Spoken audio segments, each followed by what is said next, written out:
आज मैं विश्वामित्र सर्वोदय कन्या विद्यालय परिवार और विद्यालय प्रमुख महोदय का हृदय की गहराइयों से आभार व्यक्त करती हूँ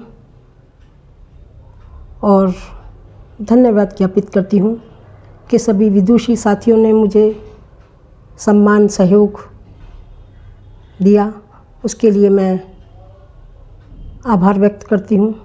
और हमारी विद्यालय प्रमुख महोदया ने हमेशा उत्साहवर्धन किया, इसके लिए भी मैं उन्हें शुक्रिया अदा करती हूँ।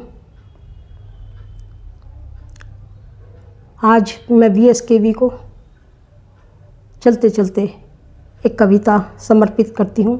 इस कविता का मैंने पहले भी पाठ शायद किया है। जल ही जीवन है, जल है तो कल है, जल नहीं तो कल नहीं, जल ही जीवन का आधार है। रही मन पानी राखिए, बिन पानी सब सून, पानी गए ना उबरे, मोती मानुस चून। साउथ अफ्रीका का केप टाउन हो या कर्नाटक का बेंगलुरु हो या तेलंगाना का हैदराबाद हो या तमिलनाडु का चेन्नई हो, इनका ग्राउंड वाटर जीरो होने जा रहा है। पानी की विकराल समस्या पैदा होने जा रही है। राजस्थान, हैदराबाद, राजस्थान, आंध्र प्रदेश, मराठवाड़ा, कर्नाटक का काफ़ी बड़ा हिस्सा पानी की कमी से बुरी तरह जूझ रहा है। पहला विश्व युद्ध साम्राज्यवाद के लिए हुआ था, दूसरा विश्व युद्ध साम्राज्यवाद के लिए हुआ था। अगर तीसरा विश्व युद्ध हुआ तो निश्चित रूप से जल के लिए होगा। जल ही जीवन है और नदियों की क्या दुर्दशा है। नदियाँ हमारी जीवन रेखा हैं, लाइफ लाइन है। तो नदियों की क्या अभिलाषा है, क्या अपनी अभिलाषा व्यक्त करती हैं इस कविता में।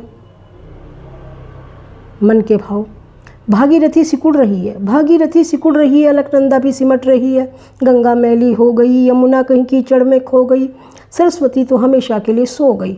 झेलम, चिनाब, रावी, व्यास, सतलुज भी गंदगी से पट गई हैं, अपने लंबे चौड़े रास्तों से हट गई हैं। गोमती भी पतली हो रही है, घाघरा भी घट रही है, महानदी भी छोटी हो रही है, स्वर्ण रेखा भी सूख रही है, नर्मदा, शिप्रा भी सिसक रही हैं, अपनी दुर्गति पर बिलख रही हैं। कृष्णा, कावेरी, तुंगभद्रा, गोदावरी यह भी जीते जी मर रही हैं। ये सब नदियाँ कह रही हैं, हमें लंदन की टेम्स नदी की तरह बहने दो, हमें पेरिस की सीन नदी की तरह रहने दो, हमें स्वच्छ और स्वस्थ रहने दो। यही हमारे जीवन का दर्शन है, इसी से प्रकृति का सुंदर संतुलन है। हमें कलकल करके बहने दो, हमें पेरिस की सीन नदी की तरह बहने दो, हमें लंदन की टेम्स नदी की तरह रहने दो, हमें स्वच्छ और स्वस्थ बहने दो। इजराइल का वर्षा का वार्षिक औसत 16 सेंटीमीटर से भी कम है, लेकिन उस घने मरुस्थल में भी पानी की इतनी सुंदर व्यवस्था की गई कि पानी की कमी को वहाँ दूर कर दिया गया है। तो हम भी भविष्य में अगर क्रांतिकारी कदम उठाए गए और अगर हम सजग, सचेत और सक्रिय नहीं हुए इस विषय में, तो हमारी आने वाली पीढ़ियाँ हमें कोसेंगी। इसी के साथ मैं ब्रजवासी आपसे विदा लेती हूँ और धन्यवाद। जय हिंद।